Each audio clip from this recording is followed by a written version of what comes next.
Hey, what's going on guys? John here. Today we're going to take a look at, roll the tape, render presets inside After Effects. So I'm going to go over how to create a render preset as well as some of my recommendations to help save time, build out some render presets for you. That way you're not always, adjusting custom settings and whatnot, especially if you find yourself exporting the same type of video export settings all the time. You might just create a preset. That way you can always use it and you'll just save time. So let's dive in here. I'll show you how to get started. All right, so the first thing here in After Effects, you want to go to Edit, Templates, Output Module. So this is where you create presets. I'll show you a few of the ones I created already.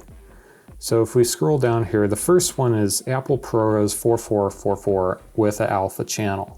So this one I use all the time when I create an animation and it has an alpha channel. That way you can put other things under it, you can put things above it. It has the alpha channel, that way the animation you can see through it, and above it has that, see-through ability. So I end up using this all the time, especially for lower thirds, for different overlays and transitions and whatnot. So this is my go-to. That's the number one thing I have created. There's also Apple Prores 442. So this is a little lower res, but still a high quality video codec that I use just for animation. That's just standalone. It doesn't have an alpha layer. That's just, ready to go as is, like a title slide or some type of maybe intro logo animation where it doesn't have an alpha layer transparency and it's pretty much a standalone graphic. That's what I find this codec useful for. The next ones are DXV3. These are specific for the place I work with. I work with a company that has LED video wall tiles.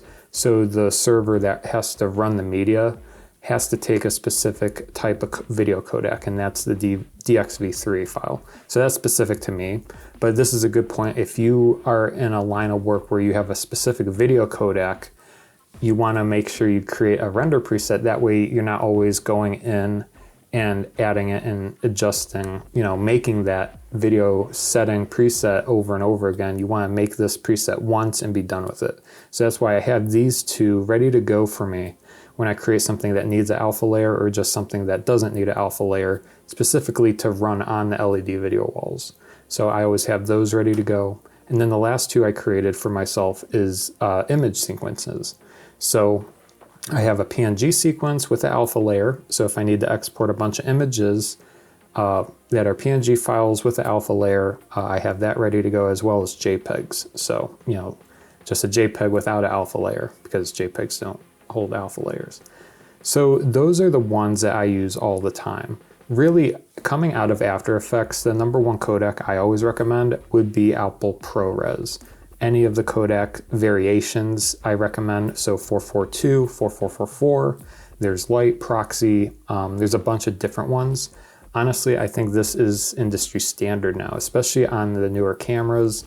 A lot of the codecs are already in Apple ProRes, so it's honestly probably my go-to. Apple ProRes gives you a lot to work with because you can export light, proxy, 442, and then even very high quality stuff. So you have a lot to choose from, whether you want something high quality or maybe slightly compressed. It gives you a good opportunity to choose exactly how you want to export your videos. So if you want to go crazy, you could create an Apple ProRes preset for a lot of different output presets inside After Effects, but I'm going to create a new one just to show you how that works. So say you want to create a new preset. What you'll want to do is down here, click the new button. And then basically you're used to seeing this when you export something in the render queue. This is the output module settings. So under format, this is where you would choose that. So right now it would be QuickTime. You can choose the channels, which would be RGB or RGB alpha if you want the alpha channel, or just alpha. For now, we'll choose RGB. Then under format options, this is where you get a lot of those options, especially for Apple ProRes. So like I was saying before, there's 422, there's 422 high quality, 422 light, 422 proxy, 4444, 4444 XQ. I think XQ is the newest one, and it's the absolute highest quality video codec in the Apple ProRes family. So I'm going to create that one just to have it, you never know when you need something extremely high quality. So you'll click that and then click OK. Choose anything else you want to change and then click OK. And then we'll name the file, the setting name. So we'll just name this Apple ProRes 4444 XQ, and then you are good to go. So the other thing I want to show you in here, we created one new preset. But what you can do now is use that preset as your export setting, like your default setting. So under movie default here, you can change it now to that new preset. So now when you go to export something from the render queue, it will automatically default to that preset. So I'll show you how that works. If you click OK, say if I wanted to export this composition inside After Effects and add it to the render queue, I'll go to Composition, Add to Render Queue, and you'll notice that that new preset we just created is the output default. So this will save a lot of time, especially if you have just a standard output setting that you always just want to go to. This is an easy way to set that up and to make sure it always exports the same. And if we click the down arrow, you can see there's all the other ones as well. So you can easily switch it to whichever other one. Say if I wanted a PNG sequence, or say if this is for the LED video wall, I can easily change it to that. This beats just going in here and trying to figure it out on the fly. You already have these presets you can choose from.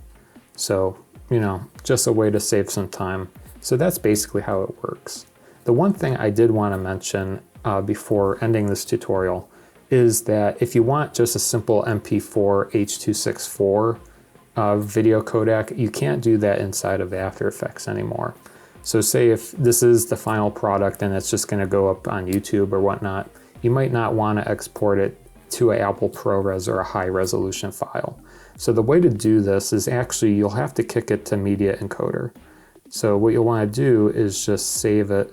It doesn't even really matter what this is because you'll change the settings in AME. So in here, this is where you would get that option of H.264, and then you can choose any one of these as your output setting. So that's the workaround for that. Unfortunately, After Effects doesn't carry the H.264 video codec as an output module anymore. I don't know why this is the way it is now, but it is. In the older versions, it used to be there. I think they're just pushing to use higher quality video codecs, so I'm not sure.